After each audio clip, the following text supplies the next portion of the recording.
Praise the Lord. ஆண்டவராகிய இயேசு கிறிஸ்துவின் நாமத்தில் என் அன்பின் வாழ்த்துதலை நான் உங்களுக்கு தெரிவித்துக் கொள்கிறேன். பிரியமானவர்களே, இந்த மாதத்திலும் கர்த்தர் நமக்கு கொடுக்கிற அவருடைய வாக்குத்தத்த வார்த்தை ஏசாயா தீர்க்கதரிசியின் புஸ்தகம் 43 அதிகாரம் 19வது வசனத்தை நான் உங்களுக்காக வாசிக்கிறேன். The prophetical book of Isaiah chapter 43 verse 19. இதோ நான் புதிய காரியத்தை செய்கிறேன், இப்பொழுதே அது தோன்றும், நீங்கள் அதை அறியீர்களா? வனாந்திரத்திலே வழிகளையும் அவனாந்திர வழியிலே ஆறுகளையும் உருவாக்குவேன். Behold, I am doing a new thing. Now it is spring forth. Do you not perceive it? And I will make a way in the wilderness and the rivers in the desert. நான் வனாந்திரத்திலே வழிகளை உருவாக்குகிற கர்த்தர். இதை பார்த்து கொண்டிருக்கிற அன்பு தேவனுடைய பிள்ளைகளே, கர்த்தர் உங்களுக்கு புதிய காரியத்தை இந்த மாதத்தில் செய்ய போகிறார். என்னென்ன புதிய காரியங்கள்? உங்களுடைய ஆவிக்குரிய வாழ்க்கையில், உங்களுடைய தனிப்பட்ட வாழ்க்கையில், உங்களுடைய குடும்ப வாழ்க்கையில், உங்களுடைய மற்ற காரியங்களிலே ஆண்டவருடைய புதிய வழிகளை நீங்கள் காணப்போகிறீர்கள். அதைத்தான் ஏசாயா தீர்க்கதரிசியின் புஸ்தகம் 48 அதிகாரம் அதில் 6வது வசனம் சொல்லுகிறது. இன்று முதல் உனக்கு மறைப்பொருள்களை, புதியவைகளாய் இருக்கிறவைகளை நான் உனக்கு தெரியப்படுத்துவேன். Today onwards I will reveal.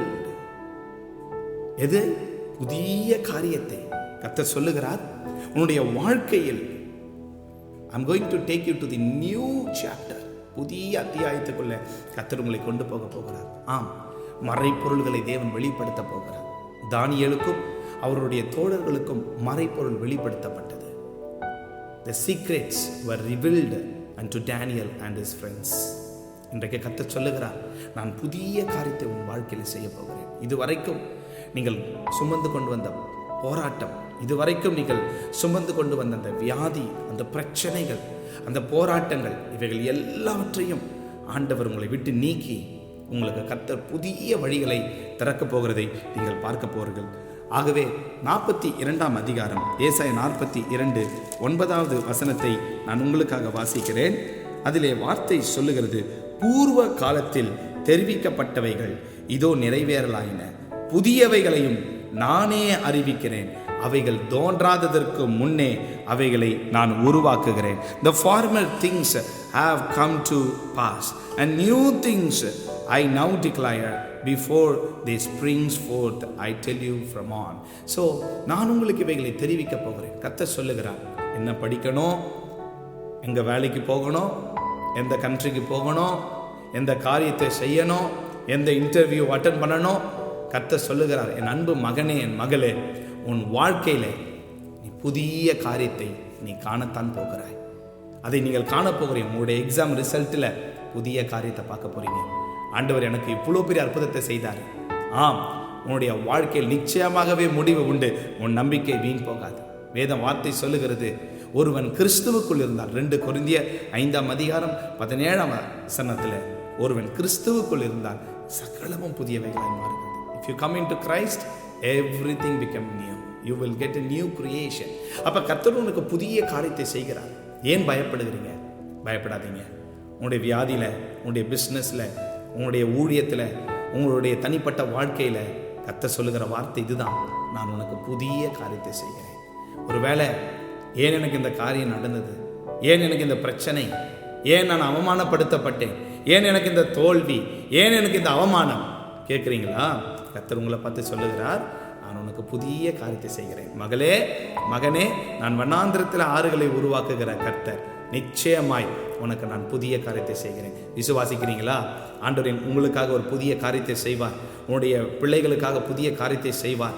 நீங்கள் யாருக்காக அதிகமாக அழுது ஜெபம் பண்ணிட்டு இருக்கிறீங்களோ அவங்களுடைய வாழ்க்கையில் ஒரு புதிய காரியத்தை செய்வார். அப்படி சொல்கிறவங்க நீங்கள் ஆமேன் போடுங்க.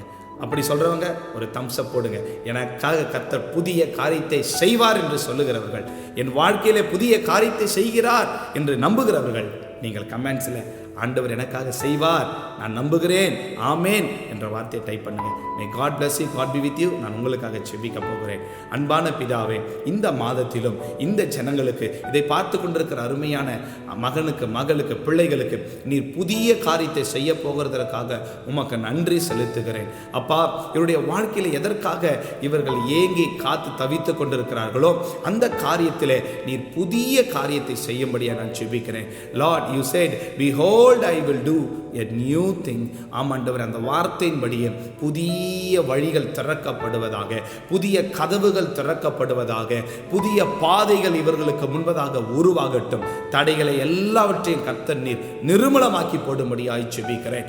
ஒவ்வொருவருடைய வாழ்க்கையிலும் அந்த புதிய காரியம் செயல்படட்டும். ஆசீர்வதியும் இயேசுவின் நாமத்தில் பிதாவே, ஆமென். ஆண்டவர் உங்களுக்காக இந்த புதிய காரியத்தை செய்வார். இந்த மெசேஜ் அநேகருக்கு ஃபார்வர்ட் பண்ணுங்க. நிச்சயமாய் கர்த்தர் உங்களை ஆசீர்வதிப்பார். இந்த மே மாதத்திலும் அவருடைய வல்லமை நீங்கள் காண்பீர்கள். God bless you. God be with you.